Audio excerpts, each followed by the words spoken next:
coanfitriona. Recién terminamos con la clase de Germán.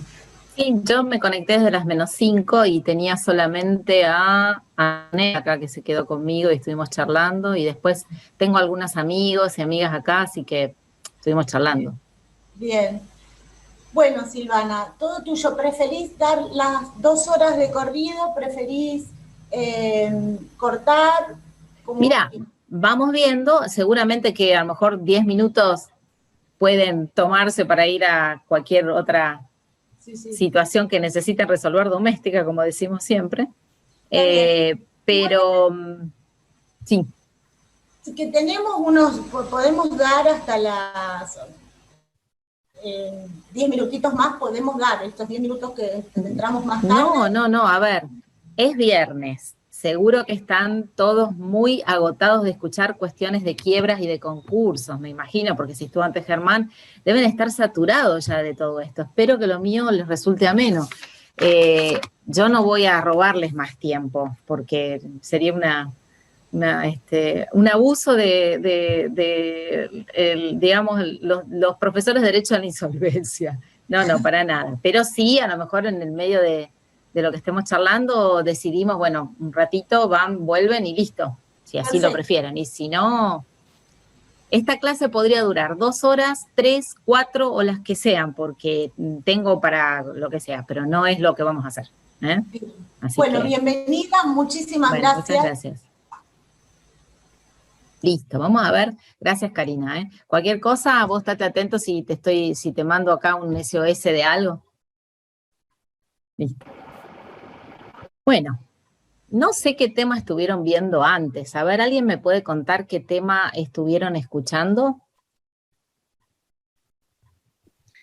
Germán hizo como una introducción genérica de los principios del derecho concursal, cuáles eran los distintos procesos, y luego se adentró un poco más en lo que es el APE.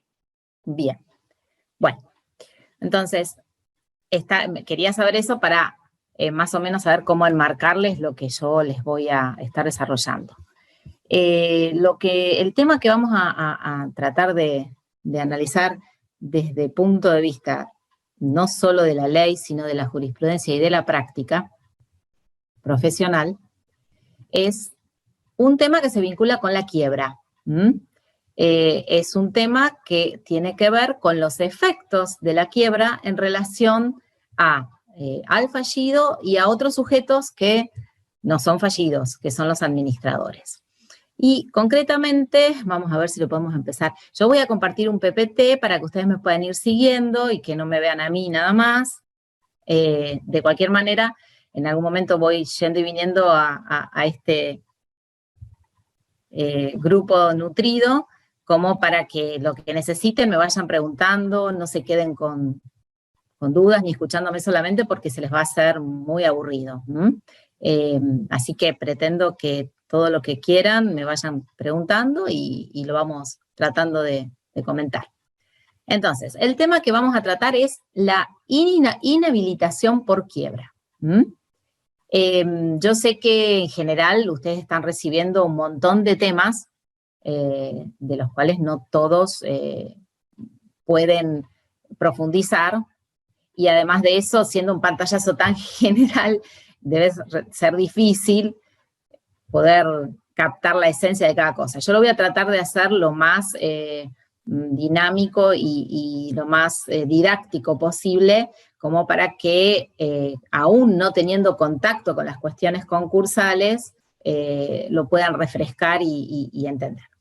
Así que si hay algo que no se entiende, no tengan miedo, díganme, porque la idea es que lo puedan aprovechar.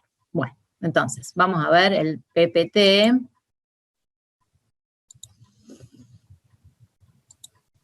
A ver si es cierto. Esperen un minutito que se tiene que ampliar esto. Pero no quiero. Ahí está. Ahí está. ¿Se ve bien? ¿Sí? La veo solamente en este instante a Clarisa y a Violeta, así que vieron cómo pasa acá, que uno pone el PPT y después se quedó solo delante de una pantalla. Así que, por favor, tengo la suerte de tener gente que me pueden decir las cosas con confianza, como es el caso de Clarisa y el caso de Mariel, así que cualquier cosa, por favor. Bien, entonces, vamos a analizar este tema, que tiene connotaciones prácticas importantes y que, desde el punto de vista de la práctica o de la praxis judicial, también lo tiene. Hasta tiene connotaciones hoy misma por el desarrollo de una temática muy particular que saltó a la fama en este año, que se relaciona mucho con este tema de la inhabilitación.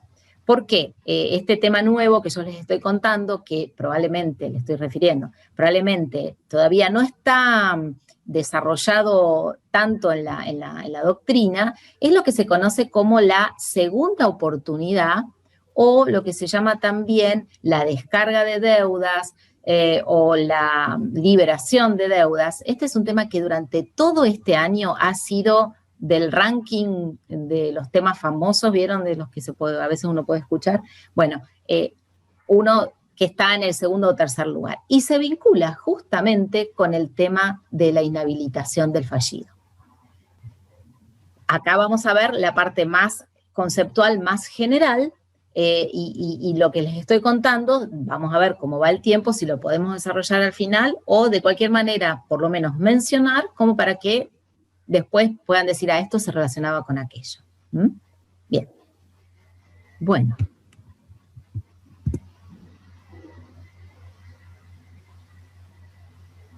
Yo no veo más nada. ¿Pasó algo acá?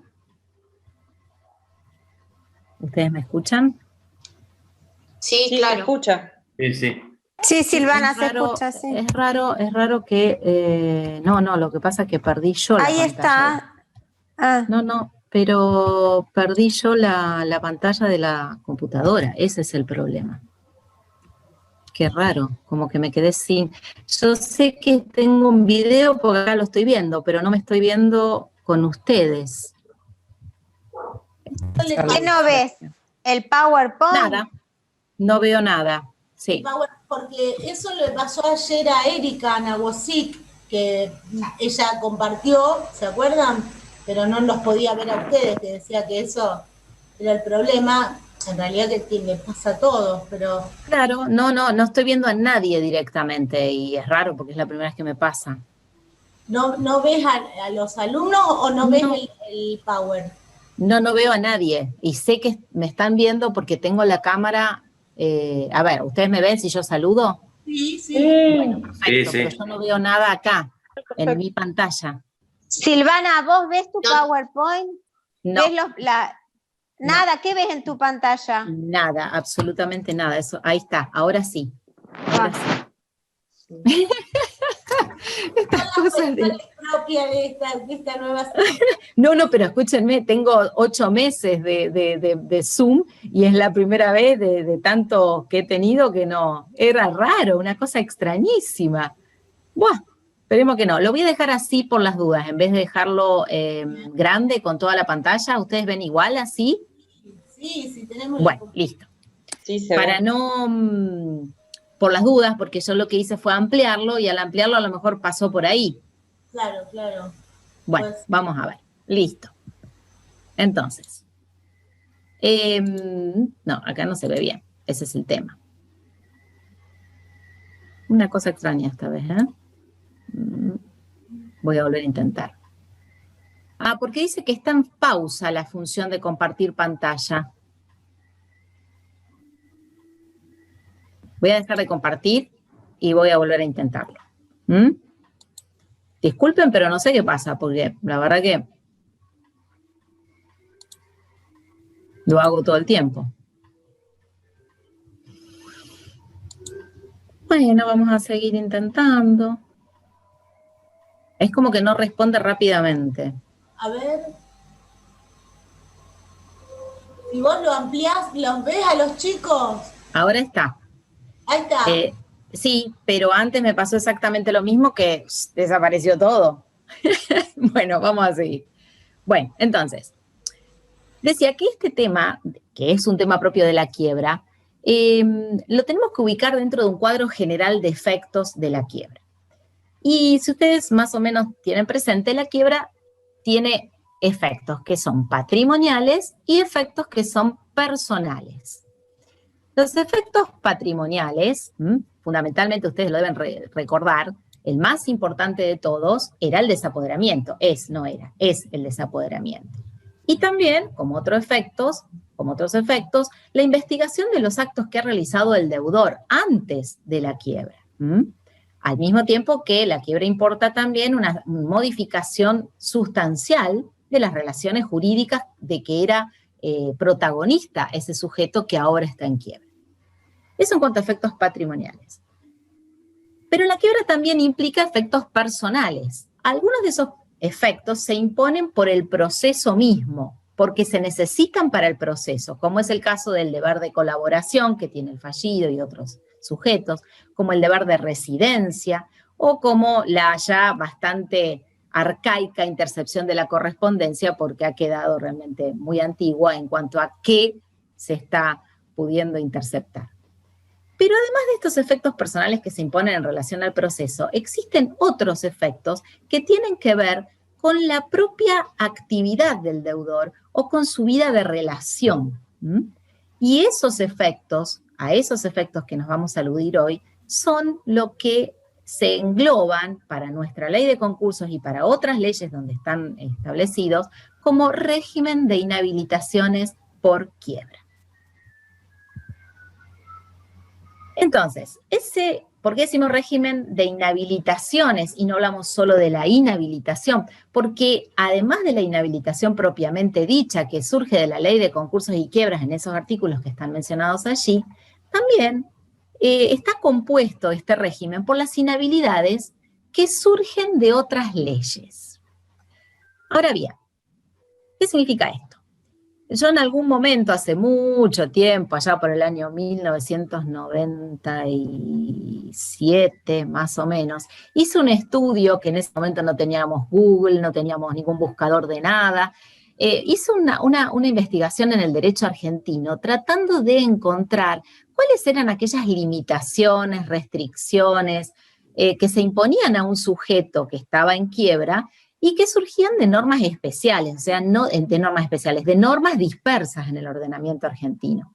Les digo, no había Google, no había nada, entonces la única manera que tuve de investigar esto era irme a las 7:30 de la mañana al colegio de abogados, en el piso donde estaba la biblioteca, con una colega amiga Cecilia, que me investigaba norma por norma, poniendo en el SAIGE en ese momento, la voz fallido, quebrado, inhabilitado, y allí todos los días a las 7:30 de la mañana, durante un gran tiempo, hice este trabajito.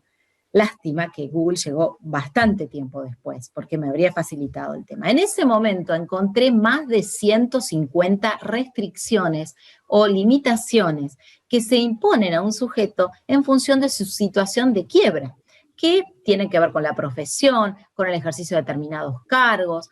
Hoy incluso traje algunos que vamos a ver que tienen que ver con algo que a ustedes también les va a interesar por el sentido de la carrera, ¿no?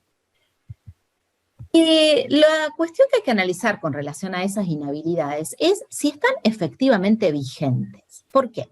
Porque cuando uno analiza esas prohibiciones, esas restricciones, puede hacer como una especie de clasificación entre ellas, viendo que algunas se relacionan, algunas de esas restricciones se relacionan con, por ejemplo, la situación de fallido. Dice, él o la fallida no puede ejercer tal actividad. Otras se relacionan con la rehabilitación. Vamos a ver acá que este tema de la rehabilitación justamente se vincula estrechamente con la inhabilitación. Y otras prohibiciones o restricciones están previstas en la ley, que de qué se trate, pero vinculadas con la calificación de conducta. A ver, ¿alguno recuerda o tiene presente alguna restricción del sistema normativo grosso, les digo, no les hablo de las leyes finitas, estas que les estoy contando yo, en donde se establezca una restricción que tiene que ver con una calificación de conducta? En una de las leyes socias de la ley de concursos y quiebras, por decirlo así. ¿Recuerda alguien alguna? Lo hago así un poco para que no se aburran y me escuchen todo el tiempo a mí. ¿Alguien recuerda el artículo 264 de la Ley de Sociedades? Si leemos el 264 de la Ley de Sociedades, dice que no pueden ser directores ni gerentes, y eso se transfiere también a otros tipos societarios, ¿no? Quienes, dice así, los fallidos por quiebra culpable o fraudulenta, hasta 10 años después de su rehabilitación. Los fallidos por quiebra casual o los concursados hasta 5 años después de su rehabilitación. Los directores y administradores de sociedades cuya conducta se calificara de culpable o fraudulenta hasta 10 años después de su rehabilitación. O sea, fíjense cómo en la Ley General de Sociedades tenemos un artículo, ese 264, que nunca fue reformado y que está refiriendo a un instituto que no tenemos más en nuestro derecho de quiebras, que es la calificación de conducta. Por eso, muchas de estas inhabilidades que surgen de otras leyes, lo primero que hay que hacer es investigar si están realmente vigentes, porque al no estar vigente la calificación de conducta y al haber sido reemplazada por el sistema de inhabilitación, en mi opinión, no es unánime, hay otros que opinan diferente, es que está tácitamente derogada esa prohibición, porque hoy por hoy no tenemos la base en base a la cual, justamente, poder establecer este tipo de inhabilitación porque no hay calificación de conducta. Hay otros que opinan diferente y que la relacionan efectivamente con la rehabilitación, pero yo realmente pienso que este tipo de sanciones hay que interpretarlas restrictivamente. También, por ejemplo, a nivel de la legislación de Santa Fe, incluso una vez tuvimos un caso que tuvimos que defender, se prohíbe a los fallidos no rehabilitados postularse, por ejemplo, como concejales. Entonces, ahí es diferente porque dice rehabilitado y rehabilitación sí existe en nuestro sistema actual. Y, por último, aquellas otras prohibiciones o restricciones que se relacionan con la situación de fallido o fallida, fallido se es hasta que la quiebra concluye. Entonces, un tipo de restricción que relacione la prohibición con la situación de fallido, hay que entender que subsiste hasta que este sujeto ya no está más en quiebra. Por eso, lo primero que tenemos que hacer, porque nos puede pasar al tener que defender a algún sujeto que estuvo en quiebra, en este caso, como yo les conté, tenía que ver hasta con un candidato a concejal, es si realmente está vigente. Yo encontré, por ejemplo, a ver si que seguía en el Power. Bien, esa es otra.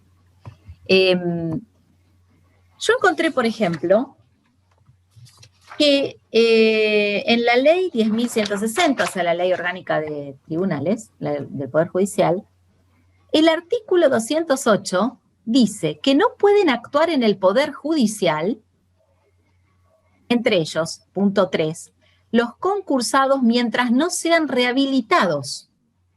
Entonces, concursados y rehabilitados es incompatible, pero hay que entender que la voz concurso se está refiriendo a la quiebra en este caso, es una voz genérica.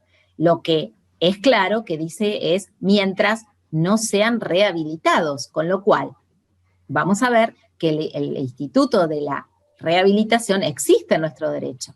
Eso significa que quien quiera ejercer la carrera judicial no podría caer en quiebra. Y si cae en quiebra, es muy probable que los vaya a quedar cesanteado de esa función. O no va a poder ingresar, porque hasta que no esté rehabilitado, no va a poder desempeñarse, como concretamente lo dice, en el Poder Judicial.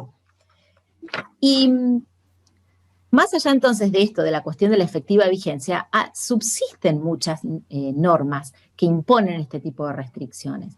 Y hay que estudiarlas, hay que encontrarlas y ver si concretamente están o no vigentes. Una posible defensa de una persona afectada por una restricción viene por partir de que hay normas que han perdido vigencia. Son estas que se relacionan con la calificación de conducta.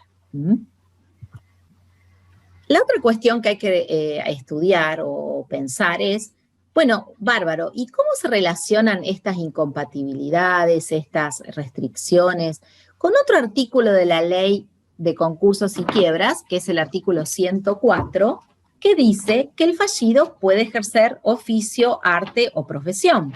O sea, esa persona, por más que esté fallida, puede ejercer su actividad. Pero hay muchísimas normas de ejercicio profesional que prohíben justamente al fallido o al fallido no rehabilitado, o a veces, también tiene que ver con esto que decíamos antes, ejercer determinada profesión u oficio. Por ejemplo, la ley de escribanos, que rige la ley, la actividad de los escribanos, la ley 6898 de Santa Fe, en su artículo 4, dice que no pueden ejercer funciones notariales los fallidos y concursados no rehabilitados. Entonces, partiendo del primer renglón que estuvimos analizando, vigente está, porque esto, rehabilitación existe. Ahora, ¿cómo se compatibiliza esto, el 104, con el 238, que es el que prohíbe, o sea, que mantiene la vigencia de las inhabilitaciones por quiebra, con el 104?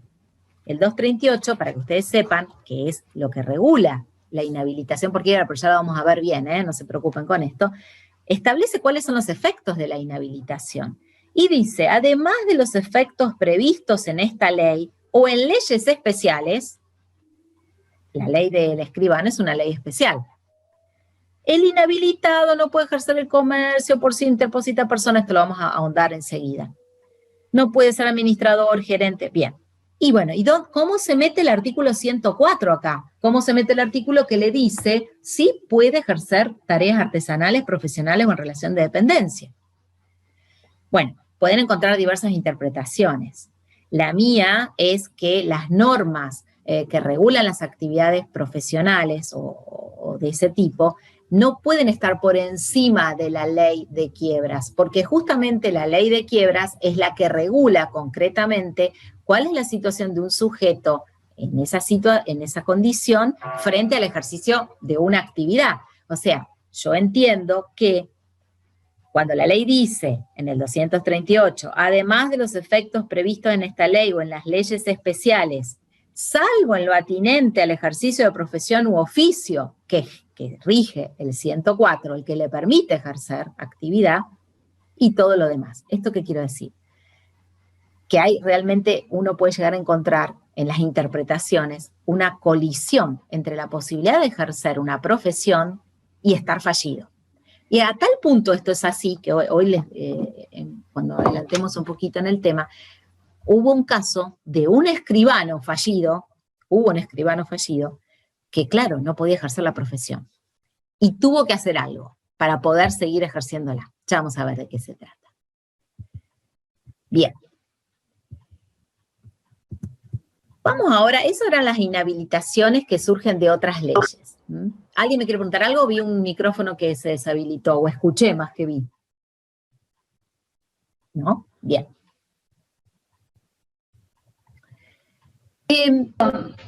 No sé. Sí, ¿qué querían? No sé quién sos, pero contame.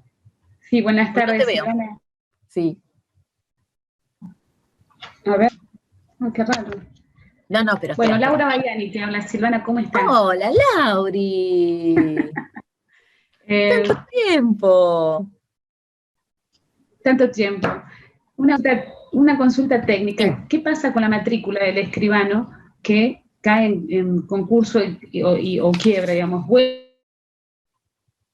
Vuelve al registro del Colegio de Escribanos, se suspende, después de que termina, después de que se rehabilita, puede volver. No sé si en eso vas a... vamos a estar analizando un montón de... Sí, está bien. Vamos a analizar qué pasa con la inhabilitación y la rehabilitación. Lo que te puedo adelantar por ahora es que la propia ley de escribanos de Santa Fe dice que no puede ejercer como notario hasta que no haya sido rehabilitado. Entonces, lo que va a suceder muy probablemente es que el colegio de escribanos, cuando un sujeto escribano cae en quiebra, va a recibir una comunicación de quiebra. ¿Qué correspondería hacer? Y si atiende a sus normas, si toma esta norma así tal como está, es muy probable que no le deje ejercer la profesión, tal como ocurrió, como les cuento, en un caso que se llamó San Millán, hace muchísimo tiempo, e incluso vi otro recientemente también de eso, pero teóricamente podría de esa manera reaccionar el colegio profesional. justamente lo que yo digo es que habría que buscar la manera de hacer caer esa o mejor dicho, atacar la inconstitucionalidad de esa norma por contradecir el artículo 104 de la Ley de Concursos y Quiebras, que permite ejercer profesión u oficio. No sé si acá se ha planteado. Sí sé que se planteó de un escribano fallido que tuvo que pedir al juez, lo que vamos a ver ahora, para poder seguir ejerciendo. Más o menos te dejo un ratito tranquila con eso.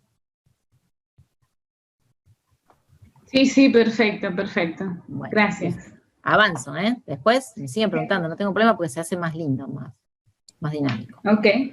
Bueno, entonces, decíamos, ahora vamos a ver concretamente la inhabilitación propiamente dicha, o sea, la inhabilitación que está regulada en la Ley de Concursos y Quiebras en los artículos del artículo 234 a 238.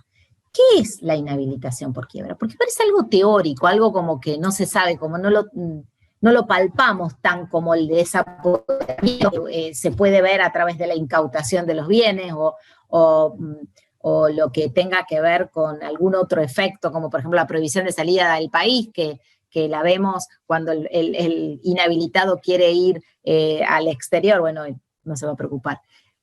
Quisiera irse de viaje y llega a la aduana y le dicen, disculpe señor, usted no puede salir del país, porque acá hay un oficio que dice que usted está inhabilitado y se tiene que quedar adentro. Con la inhabilitación es como que parece más teórico, ¿no? Primero vamos a ver que no es así, pero vamos a tratar de entender qué es la inhabilitación. Bueno, la idea de fondo que hay en esto es que se trata de un estado que no le deja al sujeto ejercer plenamente sus derechos o el desempeño de alguna actividad. En lo concreto es una limitación para el ejercicio de ciertos cargos o actividades, que en general la inhabilitación no es propia del derecho falencial, o sea, del derecho de quiebras. La inhabilitación sabemos y hemos estudiado en el derecho privado en general. Esta limitación normalmente tiene que ver, ¿por qué se impone? Por la situación en la que está un sujeto, por su conducta previa, o quizás porque no tiene cierta idoneidad. Eso es lo que habitualmente sucedía con una inhabilitación. Hoy por hoy la inhabilitación que surge de la ley de quiebras solo tiene que ver con el hecho de estar quebrado, porque no hay ninguna calificación ni merituación de la conducta como sí había antes. Antes, estoy hablando antes de 1995, cuando estaba la ley anterior. En esa ley, para inhabilitarlo, al sujeto había que hacerle un proceso que parecía una especie de instrucción donde había que investigar qué había hecho en relación a la quiebra y en función de eso, de cómo se había portado, le imponían una inhabilitación de más o menos tiempo. Pero hoy por hoy no, por el solo hecho de la quiebra en sí misma, o sea, por solo estar en quiebra, o por el solo hecho de ser un sujeto relacionado con otro que está en quiebra, se impone la inhabilitación al momento mismo de la sentencia.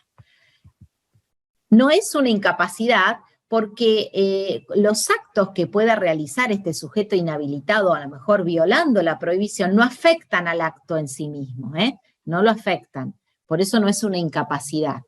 Y además está desvinculada de toda valoración comercial, como yo les decía, de la conducta. Pero vamos a ver que no es una valoración comercial, pero hay otro tipo de valoración hecha por un juez que no tiene ni la jurisdicción, ni la capacidad o el conocimiento para poder hacer esta valoración. Y vamos a ver por qué, no se asusten, no estoy diciendo que el juez no sabe hacerlo, sino que no tiene el conocimiento para poder manejar esta cuestión. Vamos a ver.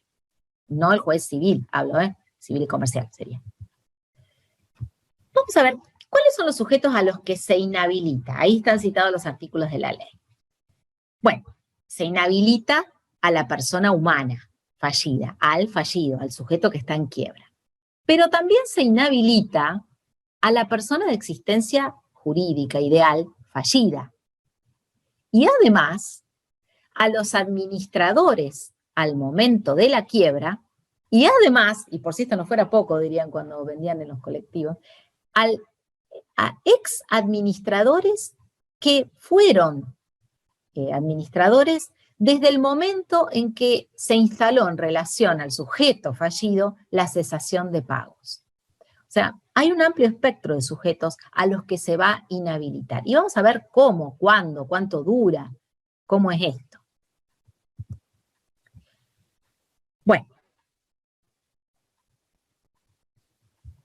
Lo más importante es la parte esta, ¿no? Donde empezamos a ver, bueno, cuánto dura. Y vamos a ver, además, por qué es importante cuánto dura. Es muy importante cuánto dura la inhabilitación, porque la inhabilitación tiene efectos que no son solo personales. Entonces, el plazo de la inhabilitación, en principio, que surge de los artículos 236 y 237, hay que diferenciarlo según se trate de una persona jurídica o de una persona humana. Porque cuando se trata de una persona jurídica, la inhabilitación es definitiva, o sea, es inhabilitado desde que es quebrado y hasta siempre, por siempre, salvo que esa persona jurídica obtenga lo que se llama la conclusión de su quiebra de un modo no liquidativo, sí, o sea, la quiebra puede terminar de diversas formas, ustedes lo recordarán. Yo, perdón, a lo mejor lo digo muy básico, si soy muy básica me dicen, pero yo trato de recordar o de refrescar quizás nociones que a lo mejor hace mucho tiempo no tienen, no las refrescaron. La conclusión de la quiebra puede darse de distintas maneras. Una manera no liquidativa, la liquidativa es obviamente, se ejecutan los bienes. Una conclusión no liquidativa es, por ejemplo, el avenimiento, o sea, ese arreglo que hace el fallido con todos los acreedores, o el pago total porque arregla, levanta la quiebra pagando o arreglándola de alguna manera, incluso hasta lo que se llama con carta de pago, por ejemplo. En esos casos de conclusión no liquidativa, se revierte un efecto que también conocemos del derecho societario, que es la disolución de la persona jurídica, porque la persona jurídica con la quiebra entra en disolución y se liquida, y después desaparece. Entonces, por eso es definitiva en principio. Pero si la quiebra termina de una manera que no implique la liquidación, se revierte y entonces la rehabilitación de la persona jurídica también tiene lugar. Pero donde más nos interesa, aunque nos va a interesar, para matizar un poquito, en realidad, con la persona jurídica, este tema de la rehabilitación y la inhabilitación que es definitiva, se planteó un caso que fue resuelto por un juez de Mendoza, pero ahora más recientemente acabo de encontrar otro que es del año 2018. ¿Por qué? Por este tema de que es definitiva, ¿no? Había un sindicato que administraba, que estaba en quiebra, había caído en quiebra. ¿Cómo un sindicato en quiebra? Sí, hay sindicatos en quiebra. Y ese sindicato, que era uno de Mendoza, planteó ante el juez de la quiebra que no se lo podía mantener inhabilitado porque la quiebra, o sea, era una quiebra donde no había prácticamente nada para repartir, estaba clausurada por falta de activo. Y en ese momento el sindicato le planteó al juez de la quiebra que necesitaba ser, el sindicato era de obreros y empleados de la municipalidad de Godoy Cruz, que necesitaba ser rehabilitada esa persona jurídica, ese sindicato, porque de otra manera no podía ejercer su profesión habitual, no podía ejercerla, se relacionaba, y no podía administrar su profesión habitual de la persona jurídica. Miren qué construcción buena hizo el abogado del sindicato. Tenía que ejercer su actividad normal, que era defender los derechos de los trabajadores, y que para eso necesitaba contar con los fondos necesarios, o sea, le hace los aportes, las cuotas que se pagaban al sindicato, que lógicamente por estar en quiebra no podía administrar ni disponer. Entonces, el sindicato planteó ante el juez de la quiebra que la norma que transformaba su inhabilitación en definitiva, que en este caso es el 237, era inconstitucional y que había que dejarla de lado por esto que le estoy contando, porque de otra manera no podría ejercer sus derechos como en representación de los trabajadores y tener los fondos necesarios para eso, y que por lo tanto había que rehabilitarla, porque si la rehabilitaba, vamos a ver después, que eso se relaciona con la posibilidad o no de disponer de los bienes que ingresan después. Entonces, planteó ante el juez eso, y el juez de la quiebra, el doctor Fragapane, de Mendoza, dijo, sí, es verdad, este artículo es inconstitucional, hay que rehabilitar a la persona jurídica, o sea, al sindicato, y a partir de ahí permitió que el sindicato pudiera administrar y disponer de todos los aportes y contribuciones que iban a generarse a partir de ese momento. Sin embargo, contrariamente a esto, en el año 2018, en la quiebra del sindicato SUPA de portuarios de Capital, dice Puerto Capital, no ocurrió lo mismo. Es un sindicato que me enteré acá que hacía 20 años que está en quiebra y que había hecho todo un planteo en función del cual se le mantuvo la personería gremial pese a la quiebra y a consecuencia de eso también había hecho un planteo de la quiebra y le dejaron, no sé bien por qué, porque la Cámara después toma esto mucho más adelante y dice, nosotros no éramos lo que habíamos dicho eso, por las dudas, como diciendo, es otra integración. Se ve que realmente era un error jurídico. Le dejaron administrar y disponer de todas las cuotas durante esos 20 años, estando inhabilitado y por lo tanto, la persona jurídica con imposibilidad, justamente por la quiebra, de administrar y disponer de esos fondos. O sea, tenemos de todo en la jurisprudencia. En este caso, no permitió la rehabilitación y dijo que lo alegado también aquí respecto de la necesidad de poder ejercer los derechos que tenían que ver con su métier habitual, que es el de representar a los trabajadores, resolvió la Cámara en este caso que lo que había que hacer era otra cosa y que había que la representación de esos trabajadores tenía que pasar a otra asociación inscripta en la misma categoría o actividad. Pero bueno, la verdad que puede pasar una cosa, otra, uno de Buenos Aires y otro de Mendoza. Eso tenía que ver, lo que hasta ahora estuve contando, con la inhabilitación de la persona jurídica. Ahora vamos a entrar a analizar más lo de la persona humana. ¿De qué época es el fallo de Mendoza?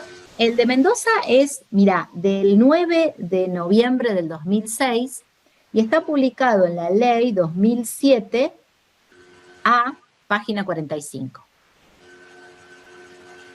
Y este otro está es del 28 de noviembre del 2018 y está publicado en Microjuris. Después cualquier cosa, Violeta, si vos necesitas me podés mandar un mail y yo te los puedo adjuntar. Gracias. Entonces, en el caso de la persona humana, la ley dice que la inhabilitación dura 1 año. 1 año desde su inicio. Y eso es lo que vamos a tener que analizar después en la diapositiva que sigue. Porque el inicio de la inhabilitación tiene diferente momento según el sujeto de que se trate. Primero voy a concentrar en este tema de 1 año. En el caso de la persona, a ver en la que sigue, no está previsto para todos los supuestos, pero sí para uno en especial que me interesa. En el caso de la persona humana fallida, la inhabilitación dura 1 año a partir del momento mismo de la quiebra. Ahora, también dijimos que se inhabilita a los administradores al momento de la quiebra. A esos también el año se les va a computar desde el momento de la quiebra, pero también se inhabilita a los ex administradores. ¿Quiénes son los ex administradores para la ley? Todos aquellos que se desempeñaron como tales desde la fecha que el juez va a fijar como de inicio del estado de cesación de pagos. Pero esto hay que entenderlo bien.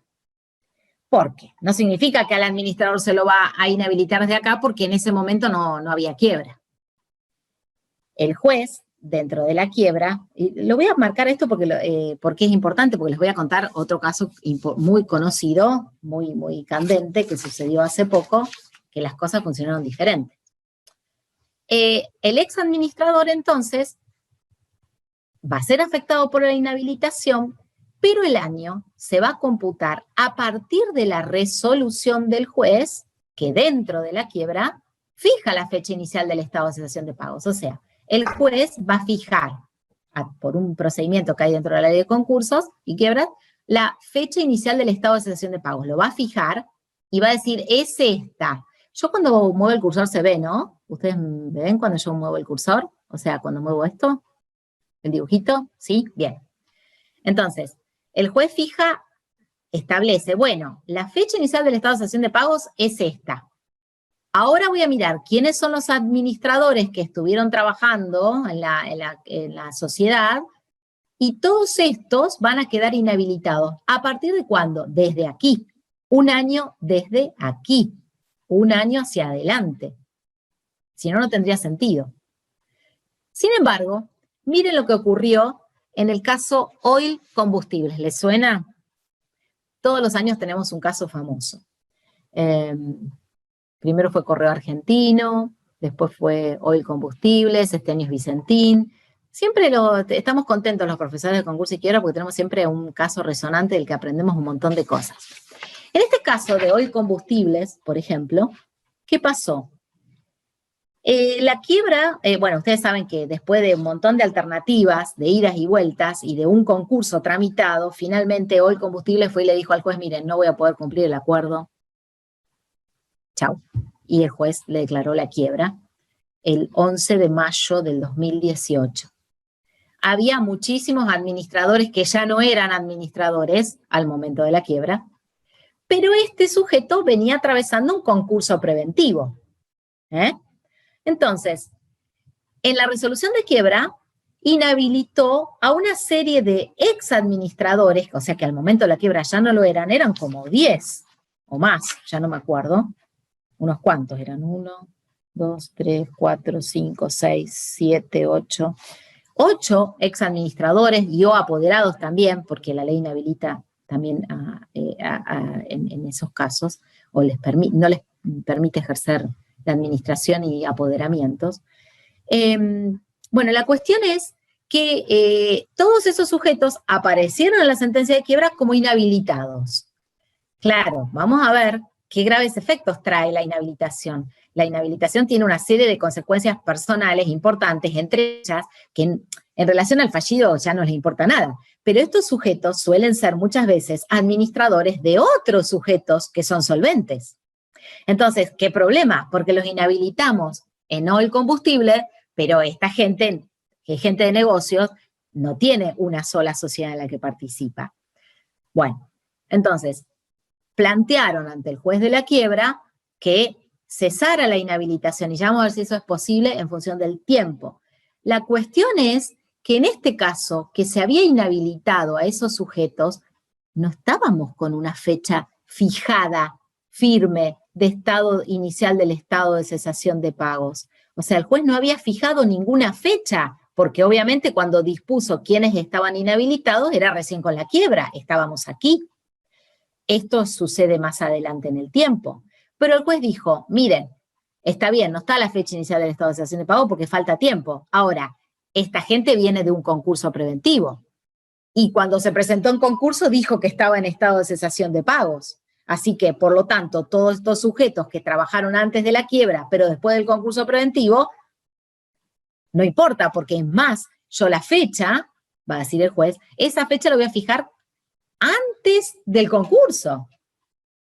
Entonces, fíjense que inhabilitó un montón de sujetos que no es el procedimiento normal de inhabilitación. ¿Se llega a ver esto? Por favor, quiero que me digan, porque por ahí estoy elevando mucho, no sé si está bien, si me pueden seguir. A ver, voy a ver las caras en general, si es que hay algunas. ¿Cómo vamos? ¿Muy difícil o se entiende bien? No, se entiende bien. Bueno, genial. Si no, alguno, por favor, el que no me sigue o se quedó con algo que no me pueden, me lo dicen y volvemos para atrás. Bueno, entonces, vamos acá, ahí está. A mí me quedó resonando lo de los apoderados. ¿También inhabilitaron a los apoderados? En realidad, quizás dije mal. Eran administradores, pero ¿sabes por qué me confundí? Porque eran abogados y estaban ejerciendo poderes, y la inhabilitación les prohíbe el ejercicio, o sea, no pueden ser apoderados generales de sociedades. Ok. Así que estuviste muy atenta, Clary. Yo me volví sobre mis pasos, pero estuviste muy atenta. Bueno, entonces, vamos a volver a la parte del plazo. Vuelvo un poquito para atrás. Entonces, a la persona humana, sea el administrador, el ex administrador o el fallido en sí mismo, la inhabilitación se le va a aplicar por 1 año. Sin embargo, esa inhabilitación puede durar menos de 1 año o puede durar más de 1 año. Todo esto surge de los artículos de la ley, hay que leerlos bien y hacerte este cuadrito y surge de ahí.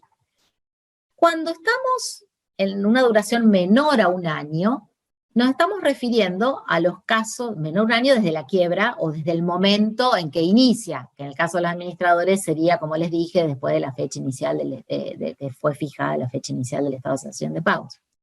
Hablamos de una inhabilitación reducida o de una inhabilitación dejada sin efecto o cesada.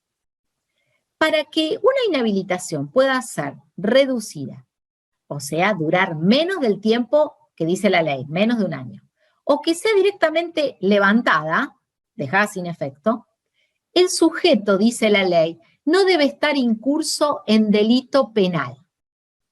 Voy suspendiendo esto para hablar del otro y después volvemos a la consideración total de estas dos cuestiones. Pero también puede durar más de 1 año la inhabilitación. Y en esos casos hablamos de una inhabilitación que fue prorrogada o de una inhabilitación que fue reinstalada. ¿Por qué? Porque cesó y después pasó un tiempo, lo que yo llamo un intervalo lúcido, un intervalo de no inhabilitación, y luego se lo vuelve a inhabilitar al sujeto.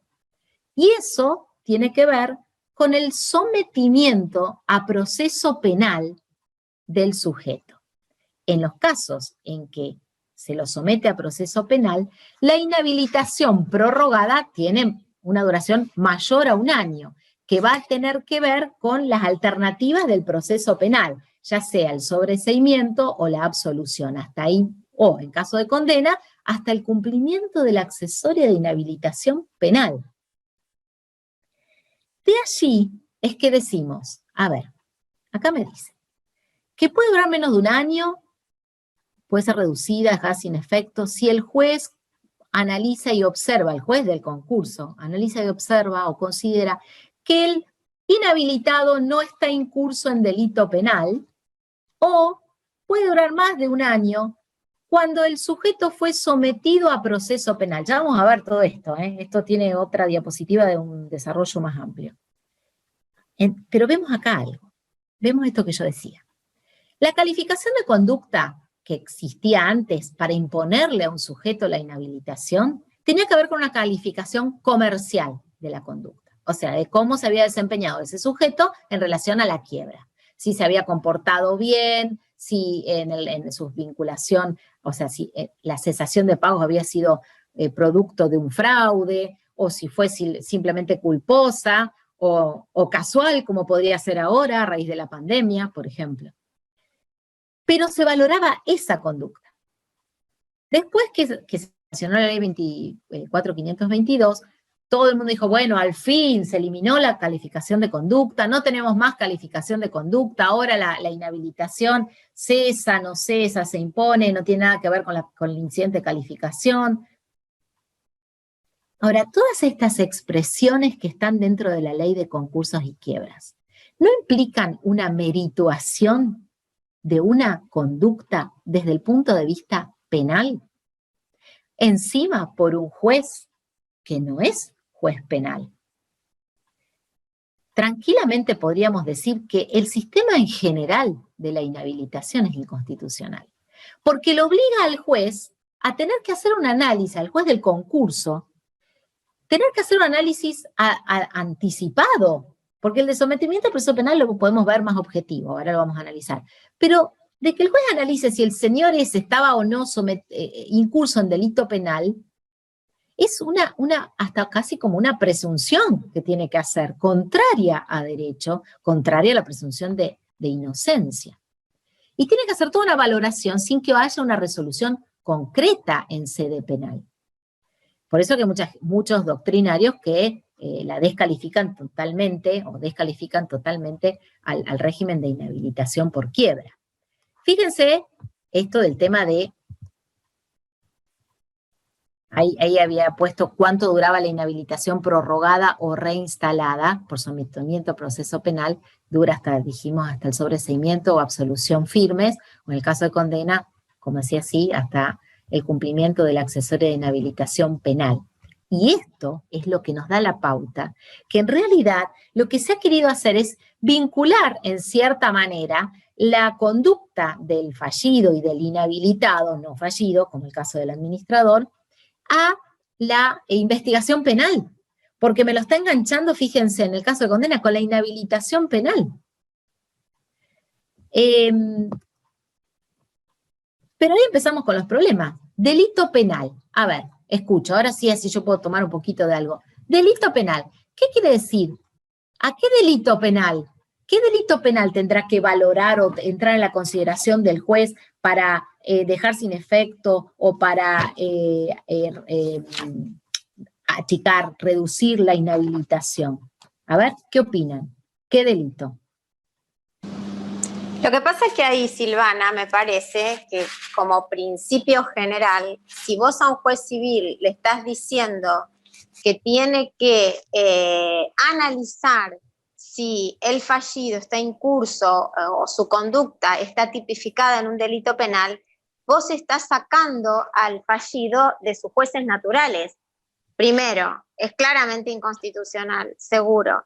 Y cuando dice delito penal, la idea que uno tendría sería un delito penal económico, o me imagino que en su momento habrá tendido a lo que es la quiebra fraudulenta, pero también podría ser un delito penal el libramiento de cheques sin fondos, o podría ser un homicidio culposo, o podría ser hoy un delito penal contra la salud pública por haber violado la cuarentena, qué sé yo, el delito penal es muy amplio y muy riesgoso. Realmente no. Bueno, lo que vos estás diciendo, Mariel, todo lo que vos dijiste lo ha ido diciendo la jurisprudencia, porque están todas las posiciones. Algunos dicen cualquiera del Código Penal.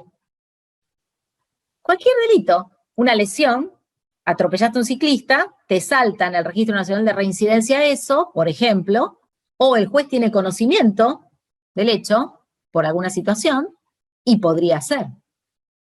Lo ha dicho la jurisprudencia, cualquiera también lo podría haber dicho. Otros dicen no. Por eso todo lo que vos contaste está resumido acá en la diapositiva. No, solamente las conductas tipificadas por los artículos 176 a 180 que tienen que ver con quebrados y otros deudores punibles. ¿Por qué? Porque esas son las únicas que prevén la inhabilitación especial, que dijimos que está como una especie de enganche con esto. Otros dicen cualquier tipo penal que tutela el bien jurídico de la seguridad del crédito, la hacienda económica o economía pública, la buena fe en los negocios, artículos 172 a 174 del Código Penal, estafa y otras defraudaciones, por ejemplo.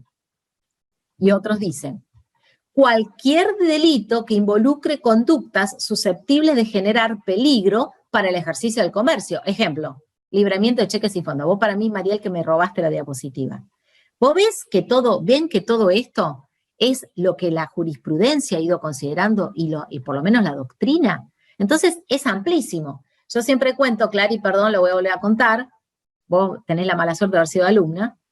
En un caso profesional, tuvimos que hacer el diligenciamiento de oficios a los juzgados penales de acá de Rosario, nada más, y en un momento dado saltó que respecto a ese sujeto que estábamos pidiendo la rehabilitación, saltó que ese señor tenía un proceso iniciado por apropiación indebida de sillas.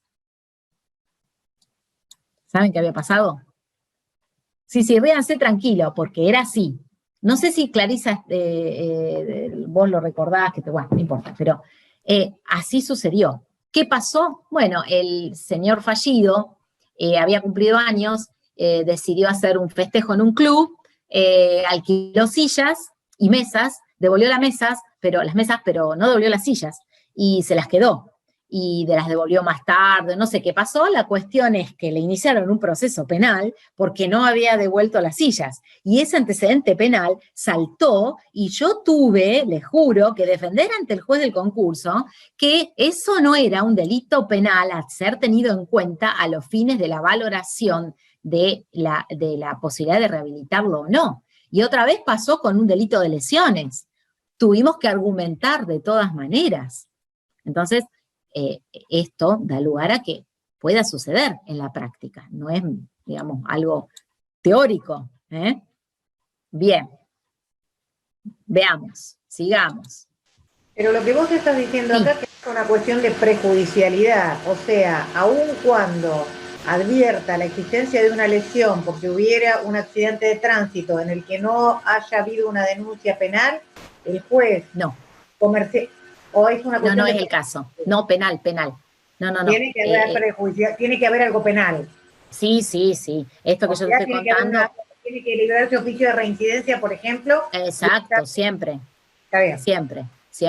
No, estoy hablando de la vinculación con sede penal, no una lesión, no un juicio de daños y perjuicios. Perfecto.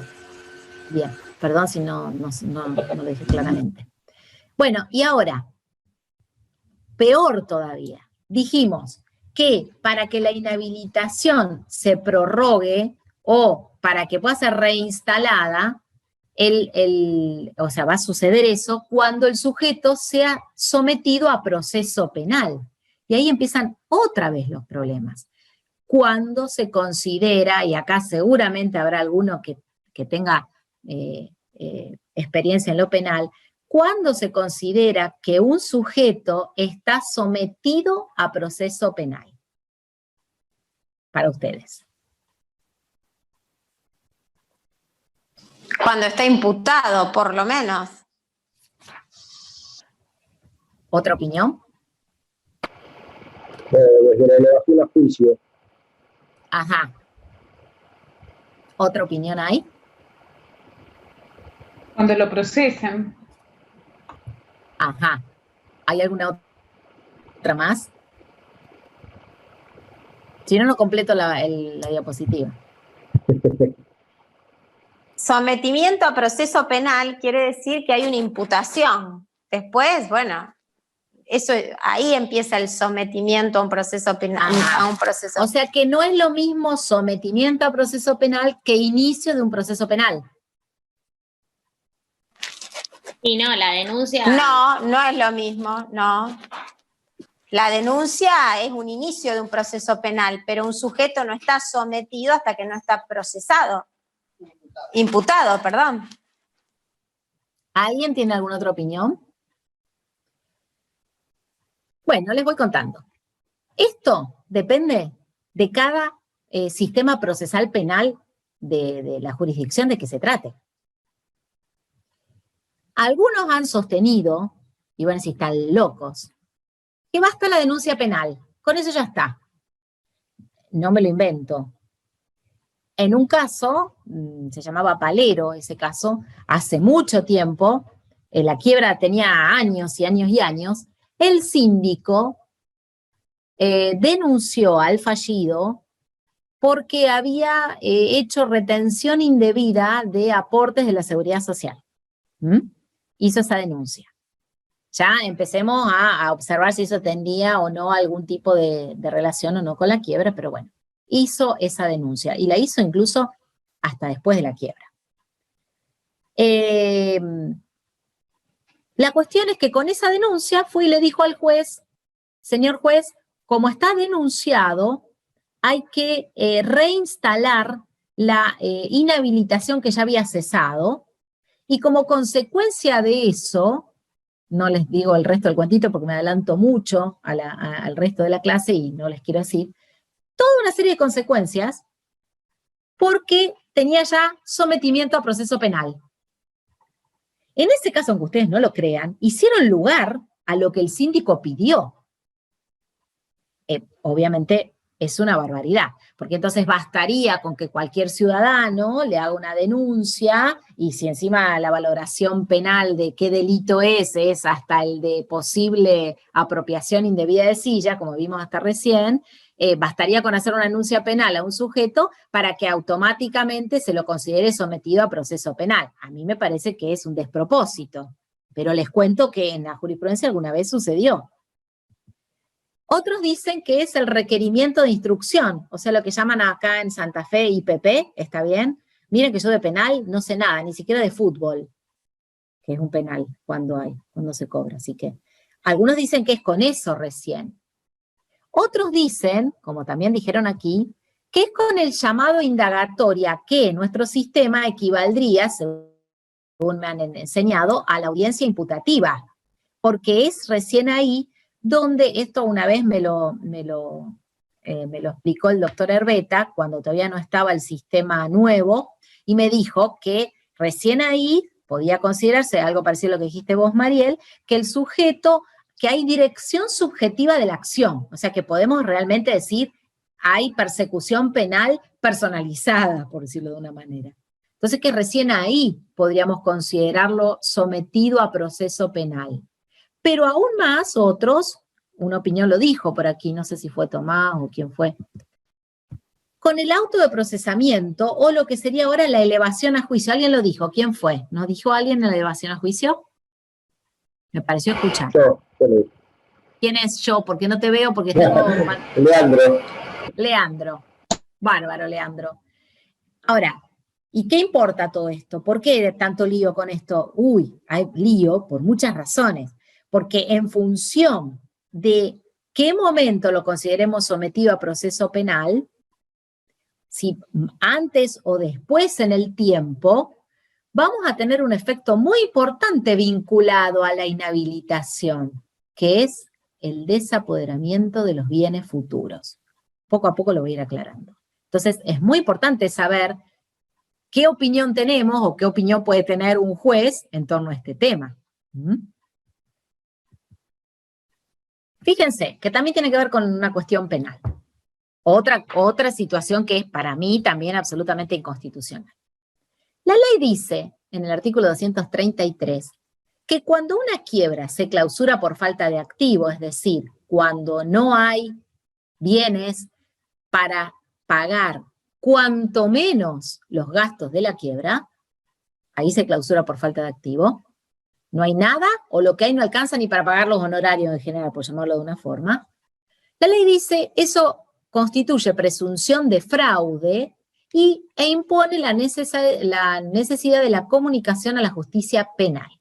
Bueno, a partir de esto, presunción de fraude. Presunción de fraude no es de fraude civil, por llamarlo de una manera.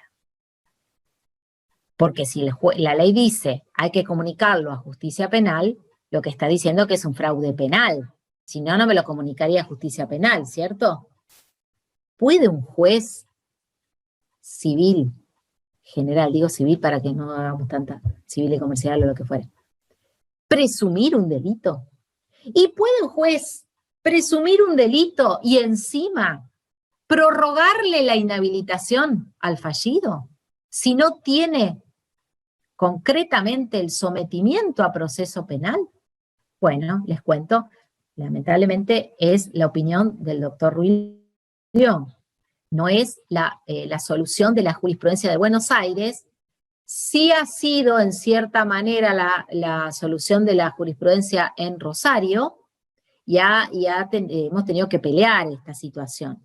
Lo que es claro es que si pasó el año, y la clausura por falta de activo viene después, no se puede mantener la inhabilitación por la sola presunción de fraude. ¿Se tendrá que comunicar a sede penal? Sí, por supuesto. ¿El juez penal investigará? Sí, por supuesto. Como dirían los chicos jóvenes, ponele. ¿Investigará? Y si después de esa investigación termina con una condena o lo que fuera, bueno, entonces se la comunicará al juez de la quiebra y el juez de la quiebra estará habilitado para reinstalarla.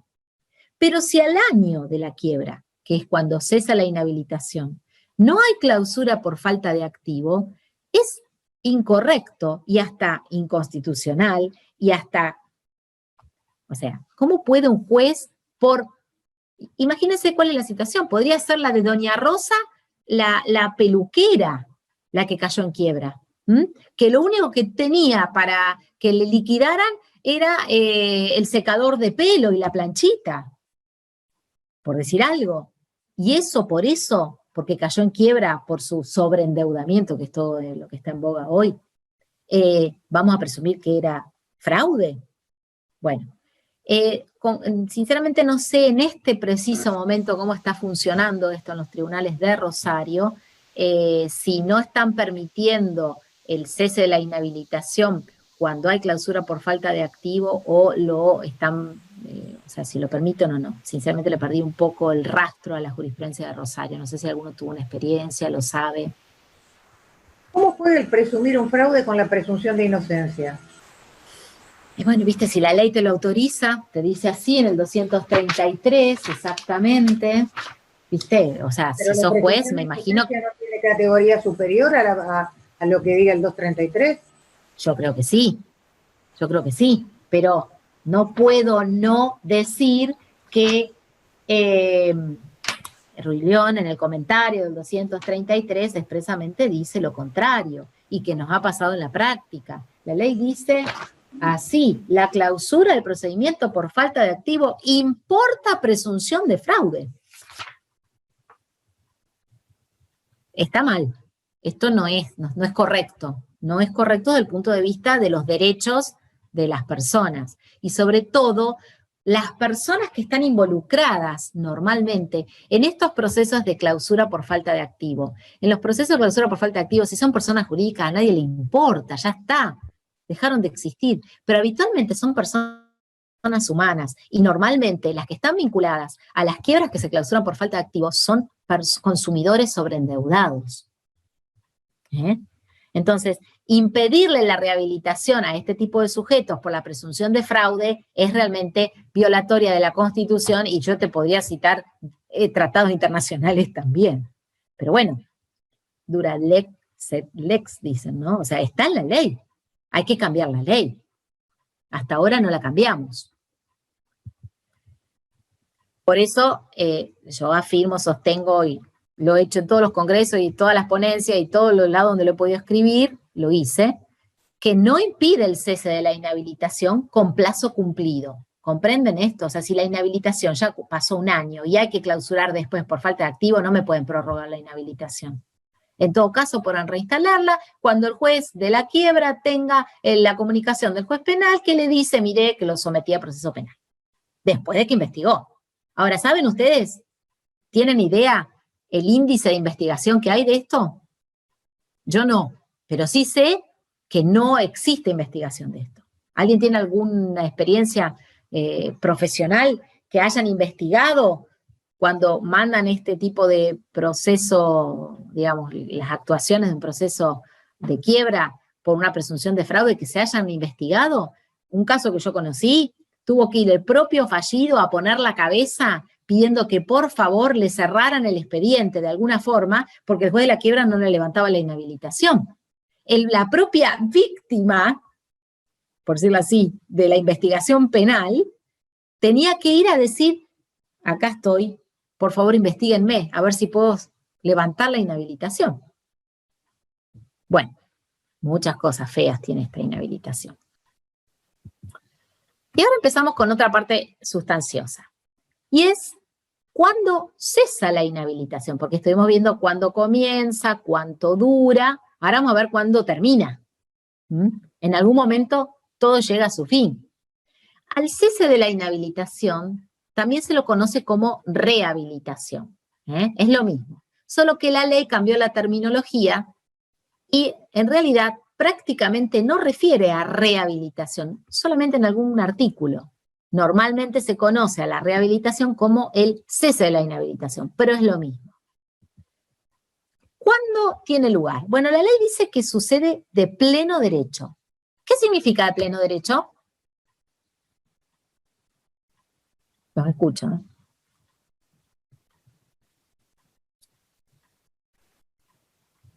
Sin necesidad de ninguna declaración judicial. Se fenece el plazo, de pleno derecho está rehabilitado. No hay necesidad de ningún procedimiento, ninguna declaración, ninguna sentencia interlocutoria, nada. De pleno derecho. Bien. Tan pronto como llega el año calendario de la fecha de la quiebra. Vamos a ver eso, ¿eh? ¿Y qué más? ¿Qué implica que algo cesa de pleno derecho en cuanto a sus efectos? ¿Desde cuándo se van a computar?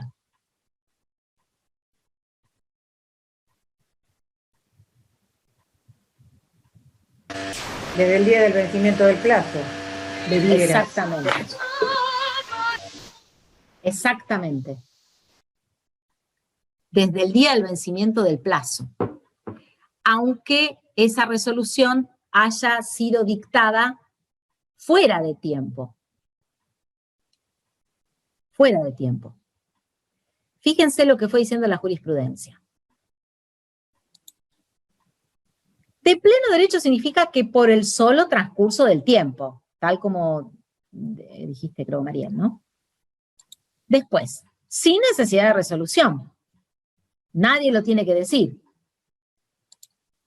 Y es retroactiva al día del vencimiento del plazo. Es decir, que si el cese de la inhabilitación tenía lugar el 14 de noviembre, pero, no, mejor hagámoslo del 14 de octubre, del 14 de octubre, pero recién se dicta una resolución teniéndolo por rehabilitado el 14 de diciembre, los efectos se computan no desde el 14 de diciembre, sino desde el 14 de octubre. A ver si sigue acá esto. No, vamos para atrás. Sin embargo, esto que ustedes lo dijeron claramente, no siempre sucedió así. Y no siempre sucedió así a tal punto que ha tenido que ir a la Corte Suprema de Justicia Nacional para que dijera que de pleno derecho significa todo esto que está dicho acá. ¿Por qué? Y porque en un caso que se conoció como Barreiro, en ese caso que llegó después a la Corte, se había sostenido que la inhabilitación cesaba en el momento en que el juez dictaba la resolución y que además era preciso. ¿Y por qué se dijo eso en ese caso? Y sencillamente porque por la vinculación que hay entre la inhabilitación y los efectos del desapoderamiento, había una herencia que entraba en el tiempo entre que el juez dictó la resolución y cuando realmente había operado de pleno derecho. ¿Y qué pretendía la sindicatura? Esa herencia viene a la quiebra. En ese caso Barreiro, ahora después lo vamos a explicar un poquito mejor a esto, ¿eh? En ese caso Barreiro, la Corte tuvo que decir, de pleno derecho, señores, es esto. No necesitamos una resolución, no necesitamos nada que lo aclare, es retroactiva. Bueno, ahora yo les pregunto algo. Ustedes como profesionales, si tuvieran que acreditar ante un banco que el fallido está rehabilitado, ¿cómo lo hacen?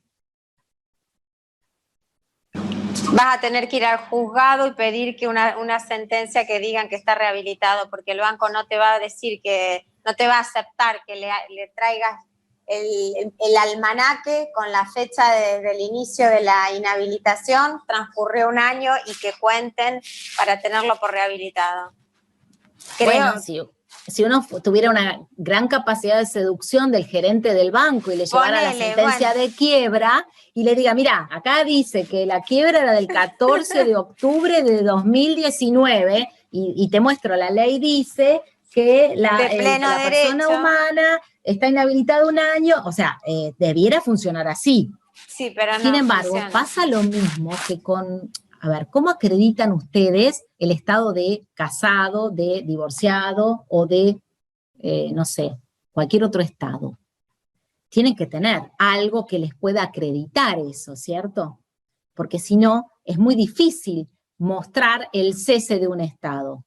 Por eso, en la práctica, siempre existe una resolución de rehabilitación o cese de la inhabilitación. Ahora bien, esa resolución tiene que entenderse a que aunque se dicte el 14 de diciembre, es retroactiva al día en que debió operar. Y por eso es que existe la rehabilitación dictada por un juez en casi todas las quiebras. Algún juez lo ha hecho de oficio. Conozco el caso de un juez de primera instancia que lo hacía de oficio. Él tenía el almanaque y al año dictaba la resolución. Pero no es lo normal. No por lo menos en mi experiencia. Siempre hay que estar pidiéndola. Bueno, a ver, dígame, ¿cómo vamos hasta acá? ¿Vamos bien? ¿Sí? Porque si ustedes quieren, podemos hacer un corte de apenas 5 o 7 minutos, como máximo 10, así seguimos con fuerza hasta el final. ¿Les parece? ¿O prefieren seguir y seguir? Someto a votación. Qué feo, ¿eh? Cuando les dan libertad. Perdón, ¿termina a qué hora? ¿A las 8? En teoría me dijeron que sí. Yo ya Bueno. me di cuenta, son 7:25. Claro, son 7:25, sí, por ahí. Sí, sigamos un poquito más. Seguimos y Bueno, de última porque yo tengo cortamos 10 minutos antes. Yo es que tengo no ganas sé de si ir voy al a cortar baño. 10 minutos antes. No sé Bueno, si llega no sé. mi historia hasta el final de eso. Bueno, sigamos y... Bueno, les voy a pedir, si me dan un minuto, porque tuve un llamado importante de mi mamá, que es probable que esté sola, y tal vez tenga que asistir un minuto a su llamado. Ok, no, está bien. No, Silvana, es simplemente cortemos, 2 minutos. cortemos No 10 cortemos. minutos. No cortemos. Demen 5 o 3 minutos y me vuelven a ver. No voy a sacar el video. Perfecto, pueden ir a calentar el cafecito o tomar el termo para el mate y en 2 minutitos, 3 minutitos volvemos.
Te quedaste sola, Silvana.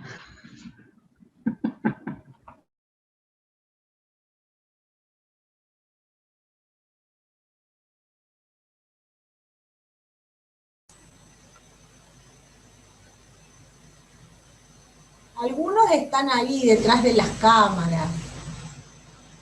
No se han ido de la compu, pero bueno.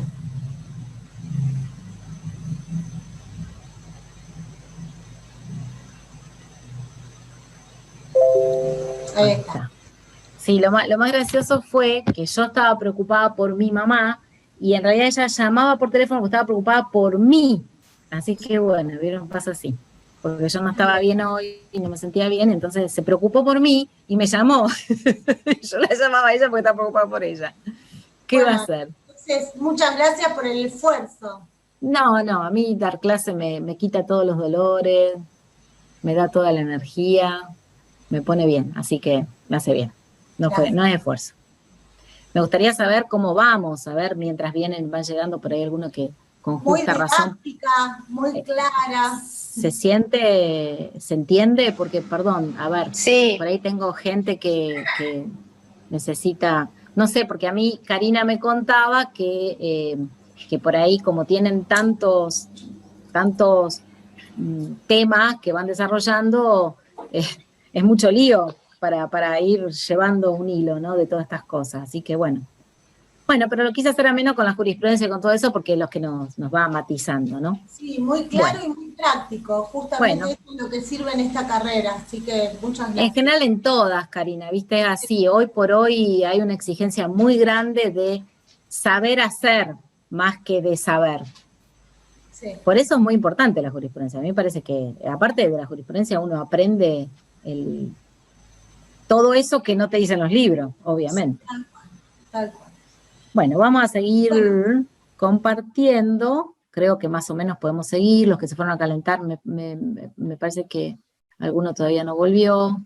Falta María, Natalie y Melody, que tienen que, seguramente que yo les di. Acá apareció. Yo vi por ahí que en algunas se le acercó su mascota. Ahora la mía también se me acercó acá abajo y se quedó.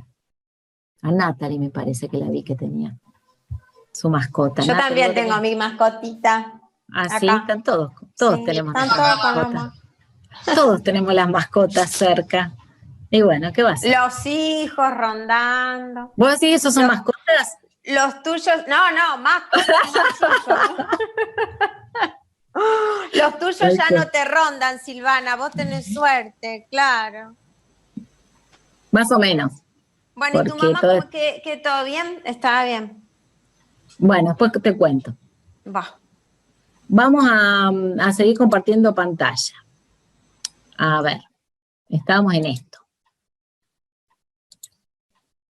En el cese de pleno derecho de la inhabilitación. ¿Se está viendo? Porque ahora los perdí. Sí. Bien, perfecto. A ver, ya sé, porque el que habla acá, vamos a agrandar un poquito. Esto. Muy bien. Bueno, entonces ahora tenemos que ver, si es que me deja esto, ¿cuáles son los efectos de la inhabilitación? Porque hasta ahora hablamos de la inhabilitación, de todo lo que estuvimos diciendo, pero bueno, está bien, a ver, es una enfermedad, pero ¿qué mal trae? Bueno. A la inhabilitación se le unen consecuencias personales y consecuencias patrimoniales. Las personales son estas que están mencionadas en el artículo 238, cuando dice: además de los efectos previstos en esta ley o en leyes especiales, que era el régimen de inhabilitaciones completo, el inhabilitado no puede ejercer el comercio por sí o por interpósita persona, ser administrador, gerente, síndico, liquidador o fundador de sociedades, asociaciones, mutuales y fundaciones. Tampoco podrá integrar sociedades o ser factor o apoderado con facultades generales de ellas. Eso es todo lo que no puede hacer desde el punto de vista personal un inhabilitado. De allí esto que les contaba, que en el caso hoy, los que habían estado inhabilitados pidieron rápidamente el cese de la inhabilitación. ¿Por qué? Porque necesitaban seguir ejerciendo como administradores en otras sociedades. Y en ese caso, el de Oil Combustibles, el juez dejó sin efecto la inhabilitación, en la parte que me olvidé de contarles, dejó sin efecto la inhabilitación de varios administradores a los 2 meses de la quiebra. 2 meses de la quiebra. Y en el otro caso que les había contado del escribano, que lo habían inhabilitado porque estaba en quiebra, debido a esa inhabilitación no podía ejercer la profesión. Entonces, a este escribano fue y planteó ante el juez del concurso que le levantaran la inhabilitación, o sea, que la dejaran sin efecto, y a él, ahí está Laura, vos que te interesaba la parte del escribano, a los 19 días de la quiebra, le levantaron la inhabilitación. Entonces, al no estar inhabilitado, se ve que por su norma provincial, bastaba con que estuviera rehabilitado para poder seguir ejerciendo como escribano. Lo mismo que ocurriría aquí. Si se lo rehabilita, no hay problema, puede seguir ejerciendo como escribano. Esas consecuencias son las personales.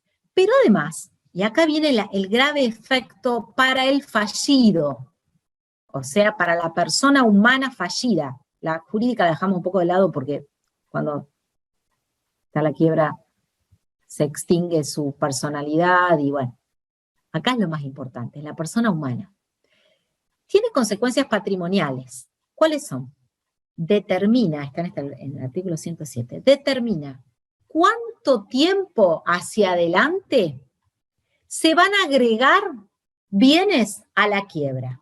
Por eso ahí dice, determina la extensión temporal del desapoderamiento de los bienes futuros, es decir, desde la quiebra, por un año, todo lo que ingrese al patrimonio de ese señor fallido durante ese año queda desapoderado. Después de ese año, todo lo que ingrese a su patrimonio no queda desapoderado, no queda afectado a la quiebra y es de su libre disposición y administración. Sí, Laura. Una pregunta, sí. Si el escribano lo rehabilitaron... te quedaste con el escribano. A los 19 días. No, bueno, pero porque justo es una situación muy particular y me da pie para la pregunta que te quiero hacer. Dale, para lo que genial. estás explicando. Aparte, si traes una cosa práctica.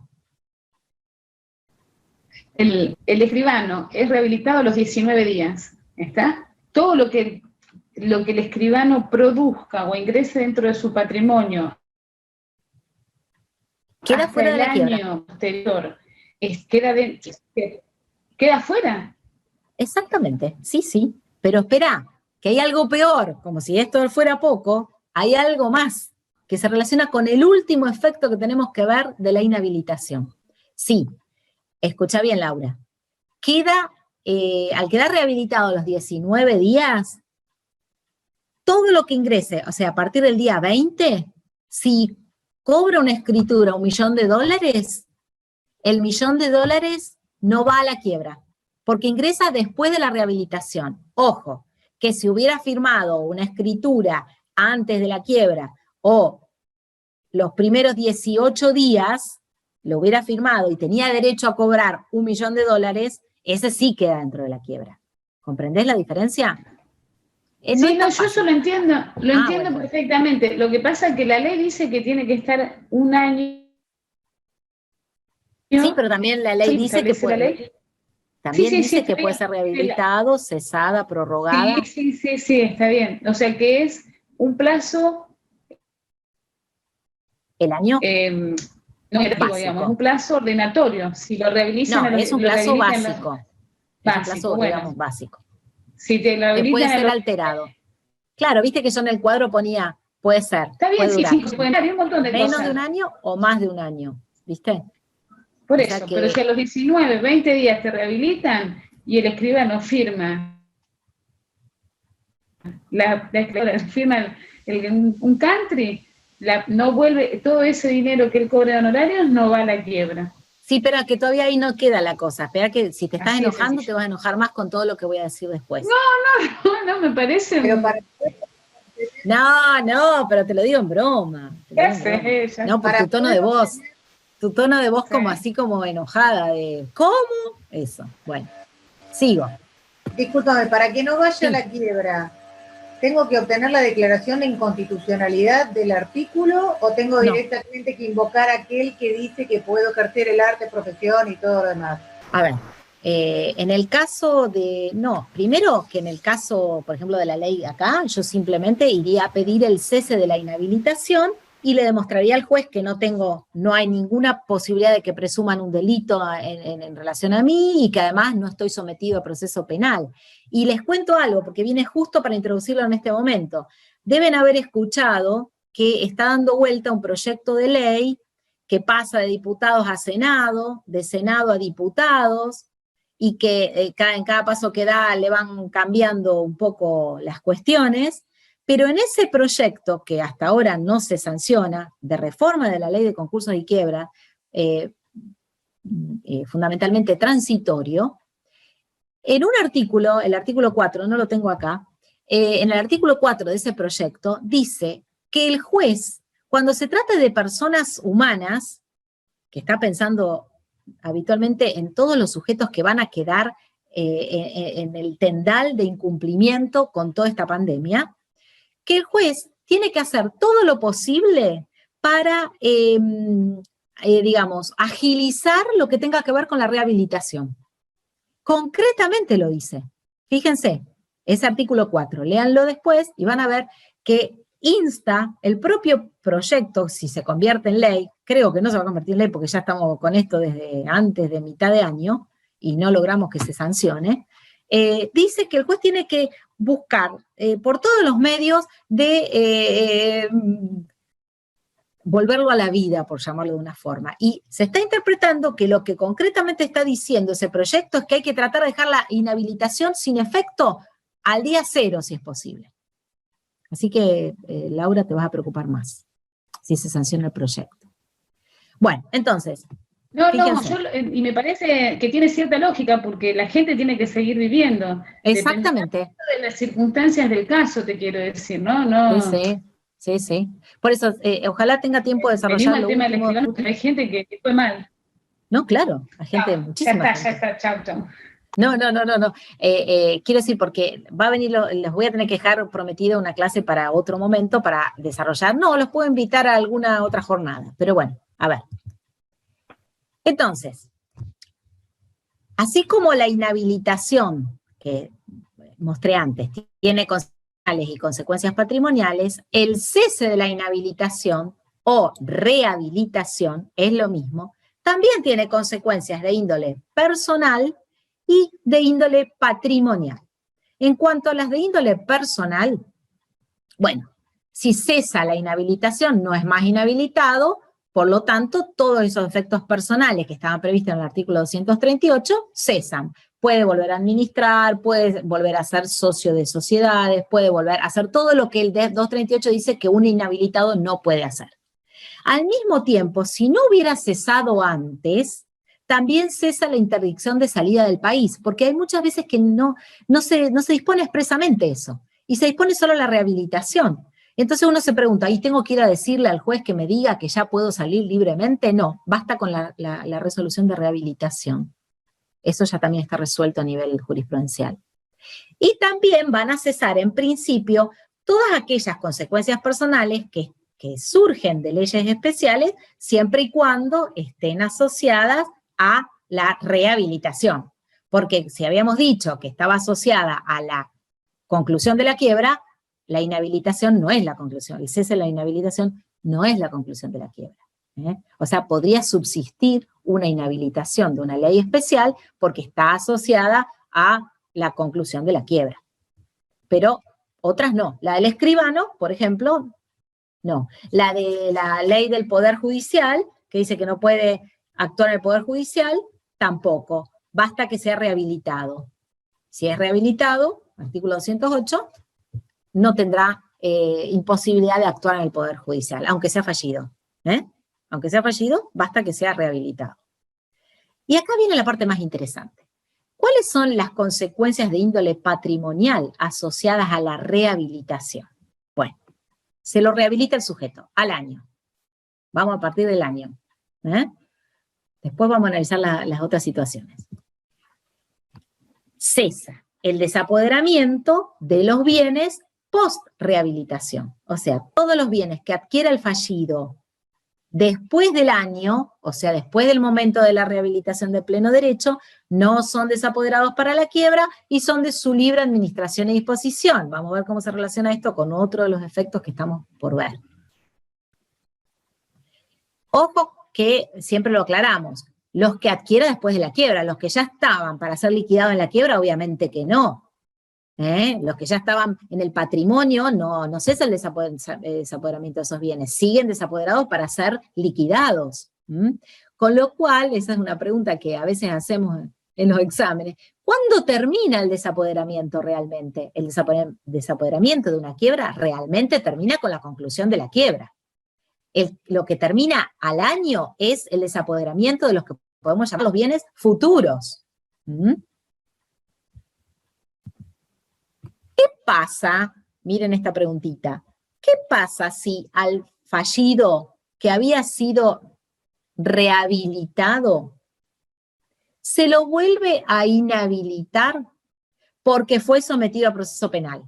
Esto es lo que yo les contaba tuvo un tiempo, un año, inhabilitado, se levanta la inhabilitación o se lo rehabilita de pleno derecho, justo estaban investigándolo, pero no estaba sometido a proceso penal, o justo en ese momento se lo empezó a investigar, termina con un sometimiento a proceso penal, y en principio ese sujeto tiene que ser reinhabilitado, ¿sí? Porque justamente la inhabilitación vuelve a tomar vigencia.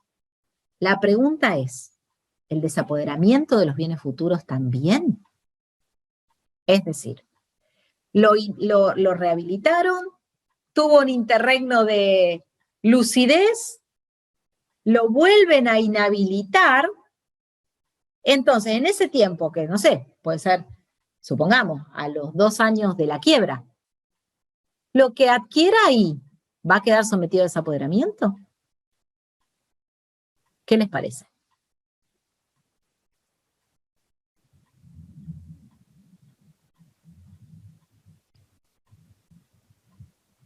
No, para mí no. Lo que tuve durante ese periodo no. Bueno, ustedes saben que el problema que nos presenta la ley es que relaciona el desapoderamiento con la rehabilitación. Y dice en el 104 que está desapoderado mientras esté inhabilitado. De los bienes futuros hablo, ¿eh? Entonces, en principio habría que decir que sí, que esos bienes que ingresan al patrimonio, el 107 en el 104, dice que el fallido queda desapoderado de pleno derecho de sus bienes existentes a la fecha de la declaración de quiebra y de los que adquiera hasta su rehabilitación. Por lo tanto, si está otra vez inhabilitado, en este caso sería reinhabilitado, no está rehabilitado. Podría sostenerse tranquilamente que está nuevamente desapoderado. Yo pienso eso, pero hay otra posición en la doctrina, que es el caso de la doctora Boquín, que dice que no, que cuando se reinstala la inhabilitación, porque lo sometieron a proceso penal, la inhabilitación tiene solamente efectos personales, no patrimoniales. Yo no le veo un fundamento legal a esto, pero tampoco le veo mucho fundamento en general a la inhabilitación, así que imagínense que podemos discutirlo a esto. Así que tu opinión es válida. No vi la cara de quien me lo dijo porque veo solamente 2, pero era un varón, así que puedes tener razón. Y miren lo que sigue. ¿Qué pasa con la inhibición general de bienes? Lo rehabilitamos a este sujeto. ¿Le levantamos la inhibición general de bienes? Vieron que el fallido está inhibido. ¿Qué piensan?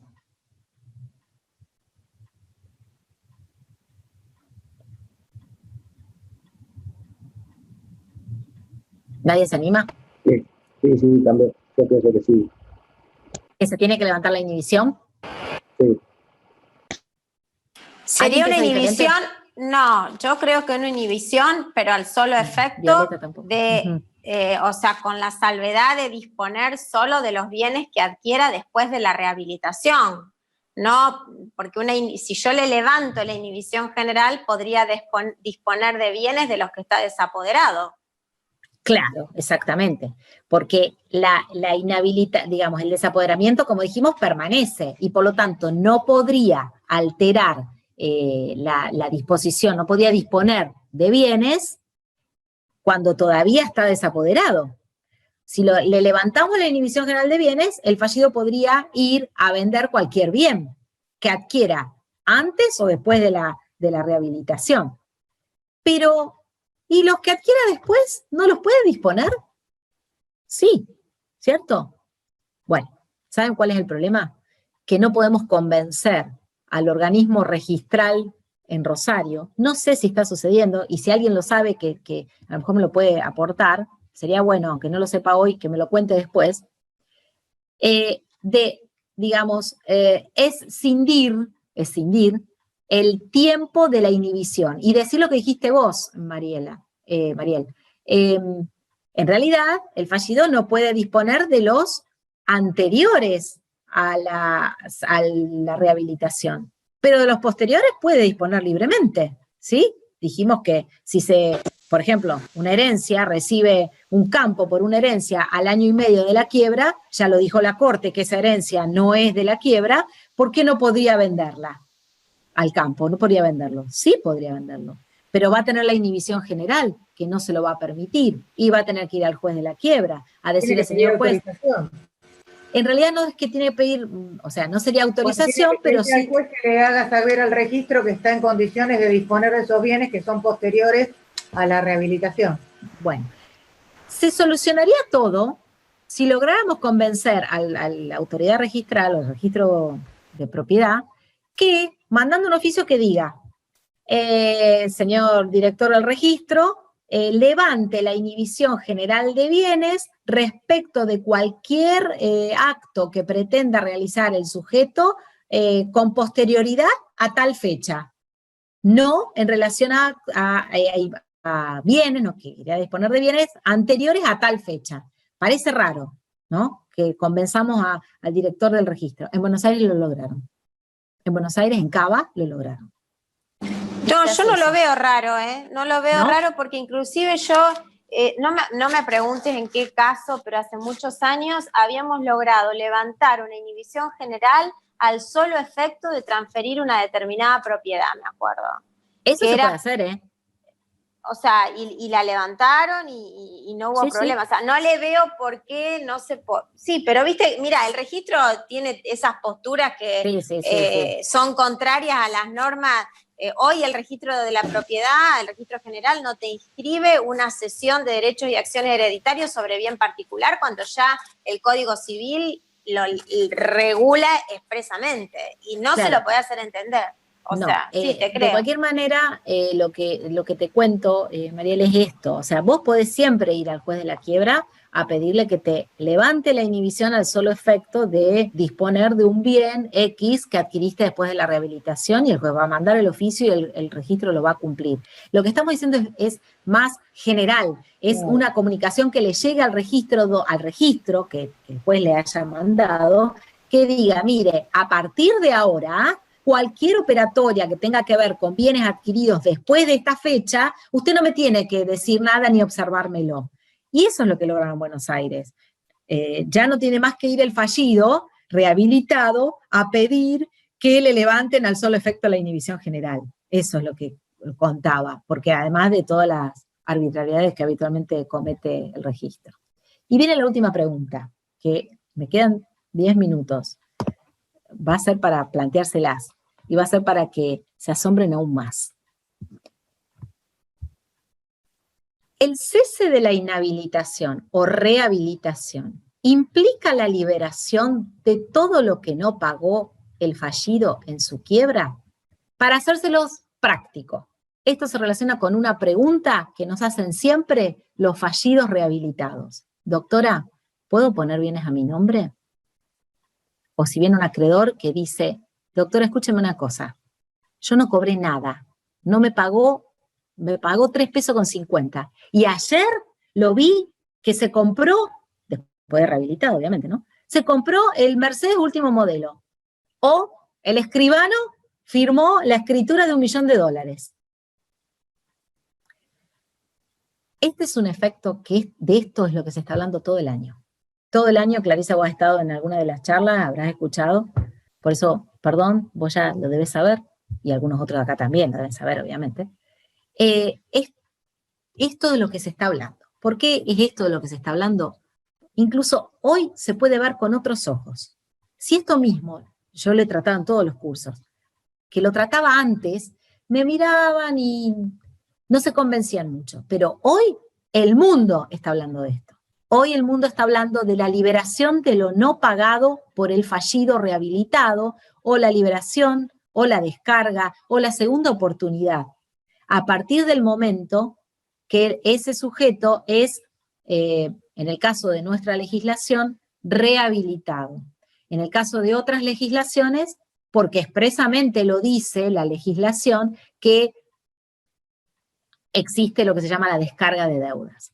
En nuestro ordenamiento de concursos y quiebra, en la ley de concursos y quiebra, esto de la liberación de lo no pagado era un efecto que estaba expresamente regulado en este artículo, que decía, se me está acabando la batería, justo parece a propósito, listo. Decía esto, que la rehabilitación hace cesar, bueno, está mi perra también marcando la hora, hace cesar los efectos personales de la quiebra y los de la calificación de conducta, en su caso. Los efectos patrimoniales del concurso siguen aplicándose, pero el fallido queda librado de los saldos que quedara deudando en el concurso respecto de los bienes que adquiera después de la rehabilitación. Concretamente este artículo decía que una vez que el fallido lo rehabilitaron, no pagaba más nada a nadie con los bienes que adquiriera después. Sucedió algo. Sucedió que en la ley 24.522 esta norma no la pusieron. Y hoy por hoy, que igualmente después de toda una construcción, en el caso mío una tesis doctoral, que trabajé sobre esto, de toda una construcción doctrinaria, se dice que este efecto igual existe, y que hoy por hoy el fallido igual se libera, y que hoy por hoy, en el caso de el escribano de los 19 días, se libera de pagar todo lo que no haya pagado, aunque al día siguiente de la rehabilitación firme la escritura de $1 millón y tenga para pagar todo su pasivo. ¿Por qué? Porque nuestro sistema no lo prevé expresamente, es una construcción dogmática que se sostiene... Tiene que ver con la naturaleza de la quiebra. ¿Tiene que ver con la naturaleza de la quiebra? Claro que sí. Sí, por supuesto que sí. Tiene que ver con eso, porque la quiebra está para extinguir obligaciones. La quiebra está para poner el pasado atrás. La rehabilitación está para eso, para que se pueda avanzar en la vida. Lo que pasa es que seguramente muchos podrán contarme, o podrán citarme, o me podrán alegar al menos, que hay gente que se presenta en quiebra no porque no puede pagar, sino porque no quiere pagar. En Rosario hemos tenido durante un tiempo largo la famosa quiebra de los policías, de los maestros, de los porteros. Fue anunciado hasta en los diarios, limpie su sueldo, convocando colegas a que los fallidos, que personas se presentaran en quiebra con el solo objetivo de limpiar el sueldo, porque obtenían durante un año, le embargaban, y después del año ya no le embargaban más el salario, y lo único que tenía ese señor para pagar algo era su sueldo, que a veces es bajo, pero a veces no. Entonces, es toda una temática que yo les puedo decir, en este momento es de lo que ustedes van a escuchar que se está hablando en todo el mundo, de la descarga, liberación o segunda oportunidad. Lo que pasa que los derechos que así lo regulan, ponen condiciones, miran si hubo buena o mala fe, lo dicen, bueno, lo obtiene pero después de tantos años, 2, 3 años. Las directivas de la Unión Europea ahora han recomendado que no sea más de 3 años. Algunas legislaciones decían 5. Entonces, dan el beneficio de la famosa discharge. En Estados Unidos existe hace un montón, pero está sometido a otros recaudos, a otras connotaciones, o sea, se analizan otras cuestiones y se le da este beneficio a que realmente, podríamos decir, lo merece. Violeta iba a decir algo. En definitiva, si estuviéramos en el caso del escribano y entendiéramos por esta cuestión doctrinaria que se libera de la deuda, el escribano quedaría liberado de toda deuda que hubiera tenido desde el día 20, desde que se lo declaró en quiebra. Exactamente. O sea, en realidad queda liberado de todas las deudas que él tenía anteriores a la quiebra. Y el $1 millón de la escritura no paga ninguna de las deudas de la quiebra. Suena raro en este caso. Ahora, en esta situación de pandemia, y frente al endeudamiento generalizado de las familias, la rehabilitación más la liberación es un remedio más importante que la vacuna, prácticamente. se decía que se iban a presentar en concurso un montón de empresas, eso no está sucediendo, pero lo que sí se sabe es el nivel de endeudamiento que tienen las personas humanas. Y las personas humanas no pueden seguir adelante si tienen una mochila pesada, tan pesada sobre sus hombros, porque no puede volver a empezar, que de eso se intenta, eso es lo que se intenta con la liberación, que pueda volver a empezar sin ese peso de las deudas. Lo que pasa que el sistema argentino es el más libérrimo de todos, porque no se somete a ningún tipo de condición, no hay deudas que no se descarguen, o sea, todas las deudas son abarcadas en esta descarga, aunque la jurisprudencia ha ido permitiendo ciertas deudas que igual las tiene que pagar. En eso también ayudamos. Hay deudas que se tienen que pagar, y esas deudas que se tienen que pagar son los honorarios. Obviamente, de la sindicatura en este caso estamos hablando. ¿Y el proyecto dice algo de esto? No, absolutamente nada. Nada. Simplemente dice, insta al juez a que confiera la rehabilitación lo más pronto posible, con lo cual, si el mismo día de la quiebra, al día siguiente lo rehabilita, al día siguiente quedó liberado. Eso va a suceder si se sanciona el proyecto. Y si no se sanciona el proyecto, se puede pedir, que es lo que yo les decía, se puede pedir el cese anticipado de la rehabilitación o el levantamiento de la inhabilitación, que es lo mismo, y después plantear, bueno, listo, ahora, ¿por qué es importante que quede liberado o no quede liberado? Bueno, es importante, y con esto termino, es importante porque lamentablemente hoy, ustedes deben saber que todos los juicios que tramitan contra la persona fallida, en principio debieran estar atraídas a la quiebra, ¿cierto? Pero no es así, porque el artículo en la parte de quiebras que remite al artículo 21 sobre el fuero de atracción, dice que todos los juicios tramitan fuera de la quiebra, excepto los ejecutivos, y en el caso de la quiebra, las ejecuciones frentarias e hipotecarias. O sea, todos los juicios están desperdigados, y ya hay antecedentes, yo tengo uno, que he citado varias veces en las jornadas estas que estamos participando, donde el Banco Nacional de Desarrollo, que es una institución viejísima que está en liquidación, embargó, mejor dicho, inhibió a un sujeto en quiebra, porque le había iniciado un juicio, lo mantiene inhibido y el fallido fue y planteó, porque era fallido, planteó, mire, yo estoy rehabilitado, levántenme la inhibición general de bienes, y no logró convencer a ningún juez hasta ahora, y esto es una quiebra que lleva 25 años. Entonces, en los juicios individuales se va a plantear, porque en esos juicios que están tramitando ante un juez de extraña jurisdicción al juez de la quiebra, no resuelve con la ley de quiebra.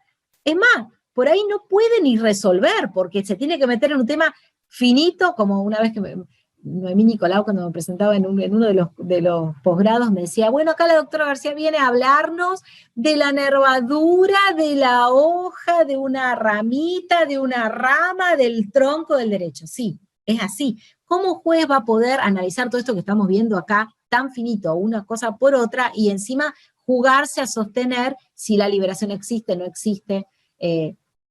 Bueno, no hay mucha jurisprudencia todavía, pero en este caso que yo les cuento, le mantuvieron la inhibición. Pese a estar rehabilitado y pese a estar la quiebra concluida. Pasó toda una quiebra y no le sirvió para nada. Bueno, yo tengo que compartir pantalla con ustedes porque ya no sé, esperemos. Bueno, tengo unas cuantas caras todavía, están despiertos. Me gustaría que me pregunten algo si les quedan dudas, si les pareció muy difícil, si les más o menos estamos bien, si les... Bueno, los veo despiertos, eso bastante ya, porque a esta altura de la noche. Bueno, tema con muchas connotaciones prácticas, y que yo les digo, hace tiempo cuando yo estaba estudiando esto y parecía tan lejano, lo de la segunda oportunidad y la liberación, este año se empezó a plantear, y las consecuencias de esto las vamos a empezar a ver de ahora en más. De ahora en más vamos a empezar a ver cómo se plantea esto de no me toquen estos bienes, son míos, están libres, no me los tienen que atacar, a raíz de todos estos juicios que siguen tramitándose cuando tengan sentencia. cuando tengan sentencia y se quieran ejecutar, van a empezar estos planteos, este bien no se puede tocar. Por eso es importante las connotaciones prácticas de la rehabilitación. Bueno, si no tienen nada que preguntarme, si no me quieren comentar nada, estamos justo a las 8:03, 4 minutos. Si necesitan alguna jurisprudencia se los puedo mandar por mail, no tengo ningún problema. Así que, y lo que necesiten. Bueno, hay alguien que quiere matar a alguien ahí, no sé quién. Un mosquito, perdón. Ah, viste, tal cual. Bueno, listo entonces. Espero, un gusto verlos, ver. Gracias, Silvana. Caras conocidas, algunos no, pero bueno, nos podemos llegar a encontrar de nuevo en la profesión. Y cualquier cuestión que necesiten un mínimo aporte, aquí estoy. Gracias, Silvana, besos. Bueno, que estén bien. Buen fin de, chao. Gracias, Silvana, hasta luego, que estés bien. Chao. Un honor contar con su presencia en el posgrado tan claro, tan didáctico, y cualquier material que quieras enviar, pasámelo por mail y lo subimos al campus, que es de uso exclusivo de los alumnos y docentes de la carrera. Así bueno, yo lo que no quiero es subir en general porque por ahí lo lleno de contenido, pero si por ahí te piden algo en especial que quieren de material, me mandas un mail y yo selecciono lo que pueda, que entienda que les puede servir más, porque material tengo a morir. Bueno, acá las devoluciones son excelente clase. Bueno, muchas gracias. Claro, gracias, re linda clase, gracias doctora. Así bueno, que, es lindo eso, gracias, les agradezco mucho. Yo soy feliz dando clase, así que estén bien, y que sigan disfrutando el fin de semana. Bueno, aunque sea un poco. Chau. Muchísimas gracias, Karina. Gracias a todos y a todas. Y recuerden que mañana nos encontramos a las 10 con la clase de Administración y Gestión Judicial. Que tengan una buena noche. Bueno, adiós, chao. Chao, gracias.